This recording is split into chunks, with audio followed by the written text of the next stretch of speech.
Hello. एक बार में कबू फोन उठाए सकत। This call is now being recorded. Hello, हाँ एक बार में कबू फोन उठ सकत। सही। कब आऊं? कतई बता दे, कतई। उठत तो है। हैं? उठत तो है। चौथी कॉल है, आई समझ में। जहाँ तेरी गिनती कर ले सब हैं। और क्या? हाँ तो करना गिनती। मम्मी गिर गए। मना को कर लो। मतलब गिर जाए कहाँ? नीचे। गाय नीचे काय कर रही? दिल सांस चलती की आवाज। हम्म हैं? हम्म भविष्य की झलक सबको पसंद आती है और हर इंसान ये जानना चाहेगा कि उसका भविष्य कैसा होगा। और आज यहाँ पर किसी ज्योतिषी के अनुसार नहीं, लेकिन विज्ञान के आधार पर आरक्षित किए आंकड़ों के अनुसार हम आपको ये बताएंगे कि आज से करीब 75 साल बाद यानी कि 2100 की साल में कैसी होगी हमारी दुनिया। यहाँ पर याद रहे दोस्तों, मैं फिर से दोहराता हूँ, ये कोई ज्योतिषी भविष्यवाणियां नहीं है या फिर इनमें से कोई भी प्रिडिक्शन मेरी खुद की जेब से निकाली हुई या मेरी खुद की हुई नहीं है। ये सब अलग अलग फील्ड के निष्णातों द्वारा किया हुआ आकलन है दोस्तों, जो हमारी दुनिया में भविष्य में होने वाले डेवलपमेंट्स और बदलाव को दर्शाता है। और ये बात सच है दोस्तों कि हम ये बिल्कुल ही नहीं जानते कि पल में क्या होने वाला है, लेकिन साल 2100 तक ये दुनिया महफूज रही और सब कुछ ठीक ठाक रहा तो वैज्ञानिक और एक्सपर्ट्स द्वारा किया हुआ डेवलपमेंट का ये कैलकुलेशन सही साबित होगा। तो चलिए शुरुआत करते हैं साल 2100 के जॉब मार्केट से।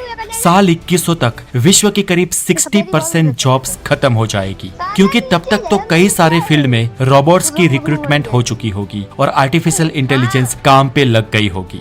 खासकर cleaning, baby sitting, cash transaction, weight carrying और ऑपरेटिंग वर्क जैसे कामों में अब रोबोट्स अपना कर्तव्य दिखा रहे होंगे। 2100 तक विश्व की करीब 70 to 75% पॉपुलेशन शहरों में बस रही होगी और उस वक्त से बहुत पहले तक ही कैंसर से मरने वालों की संख्या पूरे विश्व में बहुत ही कम हो जाएगी। और प्रिडिक्शन तो ये कहता है कि 80 साल से कम उम्र वाला कोई भी इंसान तब तक कैंसर से तो बिल्कुल नहीं मरेगा और तब तक विश्व के वैज्ञानिक कैंसर जैसी बीमारी को ऑलमोस्ट खत्म कर चुके होंगे और उसकी भी कई सारी वैक्सीनेशंस आ गई होगी। एक तरफ साल 2100 तक मायोपिया जैसी बीमारियों में बढ़ोतरी होगी। मायोपिया एक आंख की दूरदृष्टि की बीमारी है जिसके कारण इंसान को दृश्य धुंधला दिखाई देता है। खानपान, लाइफस्टाइल में होने वाले परिवर्तन और अधिकतर स्क्रीन टाइम की वजह से इस बीमारी में लगातार इजाफा हो रहा है और 22वीं सदी तक तो दुनिया की लगभग बहुत सारी पॉपुलेशन इस बीमारी से ग्रस्त होगी। हालांकि इसे चश्मे से या ग्लास से या ऑपरेशन से ठीक किया जा सकता है। टेक्नोलॉजी दोस्तों, आज से 75 साल बाद आज से बहुत ज्यादा टेक्नोलॉजी वाले इक्विपमेंट्स ऑब्वियसली हम यूज कर रहे होंगे, जिसमें मोबाइल्स और दूसरे गैजेट्स यानी कि टॉर्च, टीवी, लैपटॉप, ये सब आज के मुकाबले बहुत ही ज्यादा एडवांस हो गए और हमें वर्चुअल रियलिटी का अनुभव करवाएंगे। आज भले ही हमारे घर पूरे इक्विपमेंट से भरे हुए हो, लेकिन उस समय तक हम घरों में आज से कई गुना ज्यादा बहुत सारे इलेक्ट्रॉनिक्स डिवाइस और इक्विपमेंट्स का उपयोग कर रहे होंगे। आज से आने वाले 75 सालों में एरोप्लेन का सफर और ज्यादा आरामदायक हो जाएगा। ऊपर से बहुत ही जल्द ऐसे एरोप्लेन्स भी मार्केट में आएंगे जिसमें आपको छोटी सी विंडो नहीं लेकिन बहुत बड़ा दृश्य देखने को मिलेगा। तब हवाई जहाज बहुत ही बड़े होंगे और कुछ हवाई जहाजों में आभासी यंत्र के कारण हम एरोप्लेन में बहुत ही बड़ी, लगभग उसकी साइज की ही स्क्रीन में बाहर के नजारे देख रहे होंगे। तब ट्रेन, हवाई जहाज, स्पेस शटल और रॉकेट जैसी चीजें आज के मुकाबले अत्यंत ही ज्यादा तेज गति वाली होगी, जो बहुत ही कम समय में अपना दूर का सफर तय करेंगे। इंफ्रास्ट्रक्चर, आज हम भले ही दुनिया की, न्यूयॉर्क की, शिकागो की या टोक्यो की एडवांस सिटीज देखते हैं, लेकिन तब तक भारत में भी आज के समय के इन शहरों से बड़ी और बड़ी इमारतों वाली बहुत सारी सिटीज हो चुकी होगी और भारत में बहुत सारी स्मार्ट सिटीज भी बन चुकी होगी जो बहुत सारी सुविधाओं से लैस होगी, जिसके कारण आपका अपने घर के किसी भी इक्विपमेंट्स या डिवाइस से दुनिया में कहीं पर भी बैठे डायरेक्ट कंट्रोल होगा। आप अपने घरों के इक्विपमेंट्स कहीं पर भी इंटरनेट के द्वारा कंट्रोल कर पाओगे। हालांकि ये तो हम आज भी करते हैं, लेकिन आज हम इथरनेट से ये सब कंट्रोल करते हैं। आज भी दुनिया का ज्यादातर ट्रैफिक यानी कि 95% ट्रैफिक फाइबर ऑप्टिक समुद्री केबलों के द्वारा होता है, लेकिन साल 2100 तक दुनिया का इंटरनेट ऑलमोस्ट सैटेलाइट के द्वारा हो चुका होगा। यानी कि उस समय नेटवर्क ना आने की कोई समस्या ही नहीं होगी। आप बीहड़ से बीहड़ इलाके में या पहाड़ों में भी जाकर अपने घर से या घर वालों से कनेक्टेड रह पाएंगे। Migration and globalisation. उस समय तक दोस्तों दुनिया में ग्लोबलाइजेशन आज से कई गुना ज्यादा हो जाएगा, यानी कि अलग अलग देशों के कई लोग विविध देशों में जाकर बसेंगे और पूरी दुनिया मल्टीकल्चरल हो जाएगी। और एडवांस टेक्नोलॉजी के कारण दुनिया और छोटी लगने लगेगी। दुनिया में एक जगह से दूसरी जगह पर सफर करना और आसान और बहुत ही ज्यादा गतिशील हो जाएगा। दोस्तों आज तक पृथ्वी के गुरुत्वाकर्षण के बाहर स्पेस में यात्रा लगभग एस्ट्रोनॉट्स ही कर पाते थे, लेकिन भविष्य में कई ऐसी कंपनीज हमें ये सुविधा मुहैया करवाएंगी। हालांकि आज भी कुछ कंपनी स्पेस में ले जाती है, लेकिन आज ये सुविधा बहुत ही पैसे वाले लोगों के लिए है, जबकि साल 2100 तक आम से आम लोग भी जैसे आज हवाई यात्रा कर पाते हैं वैसे उस समय स्पेस यात्रा कर पाएंगे। तब तक स्पेस यात्रा कॉमर्शलाइज हो चुकी होगी और स्पेस में बहुत सारे स्पेस होटल्स और स्पेस एडवेंचर्स भी बन चुके होंगे। जैसे हम आज एक देश से दूसरे देश या पृथ्वी पर एक जगह से दूसरी जगह पर वैकेशंस के लिए जाते हैं, उस समय लोग एडवांस वैकेशन के लिए स्पेस में जाया करेंगे।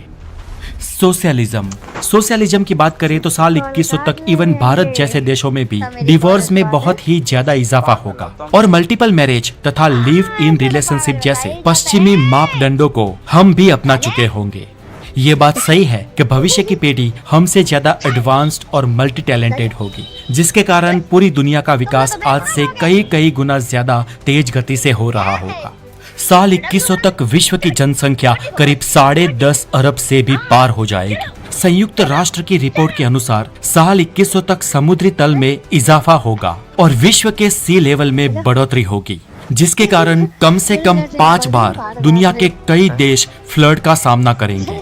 अभी तक हम सी लेवल में बढ़ोतरी के कारण 5 बड़े आइलैंड खो चुके हैं और अगले 75 सालों तक कई सारे विश्व के बड़े आइलैंड्स जल समाधिवश होने की पूर्ण संभावना है। दोस्तों इंटरेस्टिंग बात यह है कि साल 2100 तक 3D प्रिंटिंग की टेक्नोलॉजी इतनी ज्यादा एडवांस्ड हो चुकी होगी कि तब पूरे के पूरे घर बहुत ही कम समय में 3D प्रिंटिंग के द्वारा बन जाएंगे। ये एक ऐसी टेक्नोलॉजी है जिससे किसी भी चीज को बहुत ही आसानी से कम समय में आकार देकर बनाया जा सकता है। आजकल तो साइकिल, खिलौने, हवाई जहाज के कुछ छोटे पार्ट्स, कुछ कृत्रिम मानव अंग और कई सारी चीजें 3D प्रिंटिंग से बन रही है, लेकिन भविष्य में इस टेक्नोलॉजी का विकास होने के कारण बहुत ही बड़ी चीजें इस टेक्नोलॉजी के द्वारा बनाई जाएगी। Transport and technology. स्वाभाविक है कि साल 2100 तक पूरी दुनिया का यातायात ऑटोमेशन पर हो जाएगा। सेल्फ ड्राइव की बात करें दोस्तों तो ये समाचार साल 2100 में नहीं, लेकिन इससे बहुत पहले यानी कि नियरेस्ट फ्यूचर में सुनने को मिल सकते हैं। आजकल गूगल, माइक्रोसॉफ्ट, मेटा और कई सारी कंपनियां सेल्फ ड्राइव कार को बनाने में लग चुकी है और ऐसी कारें आमतौर पर सेंसर पर निर्भर होती है। आज इसकी टेस्टिंग्स भी हो रही है, लेकिन आज से कुछ साल बाद टेक्नोलॉजी इतनी एडवांस हो जाएगी कि सेल्फ ड्राइव कार बहुत ही आम बन चुकी होगी। और अगर आपको लगता है कि उस जमाने में ऐसी कारों से दुर्घटना बढ़ेगी, तो ऐसा नहीं है दोस्तों। ऊपर से दुर्घटनाएं कम होगी क्योंकि ह्यूमन एरर्स भी कम होगी और उस वक्त सभी कारें और रोड्स सेंसर पर निर्भर होगी और फुल्ली कंप्यूटराइज होगी। आजकल कई सारे विकसित देशों में स्वयं संचालित without any driver metro train भी चल रही होती है और इसलिए नजदीकी भविष्य में कम से कम कुछ विकसित देशों में स्वयं संचालित कारें अपनी जगह बना सकती है। उस वक्त तक तो होलोग्राफिक स्मार्टफोन बहुत ही आम बन चुके होंगे, यानी कि आप अपने प्रियजन से सिर्फ स्क्रीन पर नहीं लेकिन हूबहू आपके सामने वो व्यक्ति मौजूद हो, इस तरीके से बात कर पाएंगे। साल 2100 तक इंटरनेट की स्पीड की बात करें दोस्तों तो घर में कितने भी इक्विपमेंट्स हो कोई फर्क पड़ने वाला नहीं है, क्योंकि इंटरनेट इतना फास्ट होगा जिसकी हम कल्पना भी आज शायद ना कर सके। हालांकि तब वीडियोस, फोटोज और रो फाइल की क्वालिटी ही इतनी ज्यादा होगी कि वो बहुत ही ज्यादा मेमोरी ऑक्यूपाई करेंगे, लेकिन इस बड़ी मेमोरी को भी आसानी से ऑनलाइन चढ़ा देना या डाउनलोड करना उस वक्त की इंटरनेट की स्पीड के सामने सेकंडों का खेल होगा। लैंग्वेजेस। अब बात करें भाषा की तो साल 2100 तक दोस्तों दुनिया की बहुत सारी भाषाएं बदल जाने वाली है।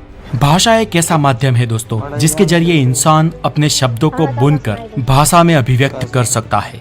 इंसानियत के आज तक के विकास में भाषा का महत्व सर्वोत्तम माना गया है, लेकिन भाषा कभी एक सी नहीं रहती, वो बार बार अपना रूप बदलती है।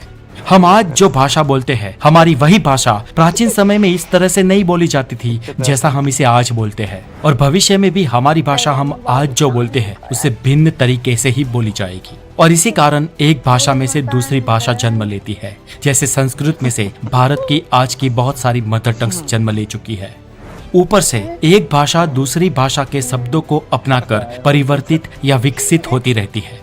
आज के दौर में करीब 35 करोड़ लोगों की हिंदी मातृभाषा है, यानी कि उनकी फर्स्ट लैंग्वेज है। और दुनिया में करीब 60 करोड़ लोग ऐसे हैं जो हिंदी पढ़, समझ या लिख पाते हैं, यानी कि भले ही उनकी मदर टंग कोई और हो, लेकिन उन्हें as a second language Hindi आती है। और दुनिया के करीब 150 से भी ज्यादा देश ऐसे हैं जहां पर कम या ज्यादा मात्रा में हिंदी भाषी लोग बसते हैं। और भारत के अलावा मॉरिशस और फिजी में तो ऑफिशियली हिंदी लैंग्वेज को अपनाया गया है। और रिसर्च के अनुसार ये जानने को मिला है कि साल 2100 तक हिंदी भाषा को बोलने वाले लोगों की संख्या आज से दोगुनी हो जाएगी।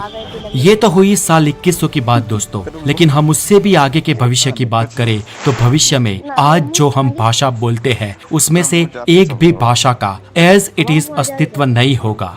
जी हाँ, 700 से 800 सालों बाद हम आज दुनिया में जिन भाषाओं का भी उपयोग करते हैं वो सारी की सारी भाषाएं खत्म हो जाएगी, और उनमें से ही नई भाषाओं का और नई शब्दावलियों का जन्म होगा।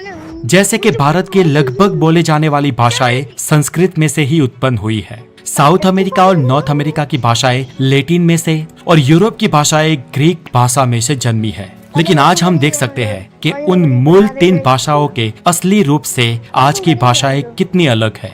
आपको बता दें कि इंग्लिश भाषा में आज से करीब 300 या 350 साल पहले नाइस शब्द को खराब कहने के लिए उपयोग किया जाता था। मतलब कि आज हम अच्छी चीज के लिए हमेशा नाइस शब्द का उपयोग करते हैं, लेकिन उससे विपरीत पहले बैड या अगली कहने के लिए नाइस शब्द का उपयोग किया जाता था। मतलब कि तब आप किसी को नाइस कह दो तो वो आपको मारने दौड़ेगा। लेकिन पिछले 300 सालों में नाइस शब्द का पूरा रूप ही बदल गया है। आज अच्छी चीजों के लिए और अच्छा कहने के लिए नाइस शब्द का उपयोग किया जाता है। और इसी तरह भाषा में कई शब्दों का परिवर्तन होता रहता है, और इसलिए भविष्य में भी कई सारे पुराने शब्दों के स्थान पर नए शब्द अपनी जगह लेंगे। खैर, साल 2100 तक हमारी आज की मूल भाषाओं में थोड़ा बहुत ही परिवर्तन होगा, लेकिन उससे भी आगे के भविष्य में आज की सभी मूल भाषाएं ही खत्म हो जाएगी। लेकिन ये तय है कि दुनिया में बहुत कम भाषाएं बचेगी, यानी कि बहुत ही एकल दोक्कल भाषाओं से पूरी दुनिया का व्यवहार होगा।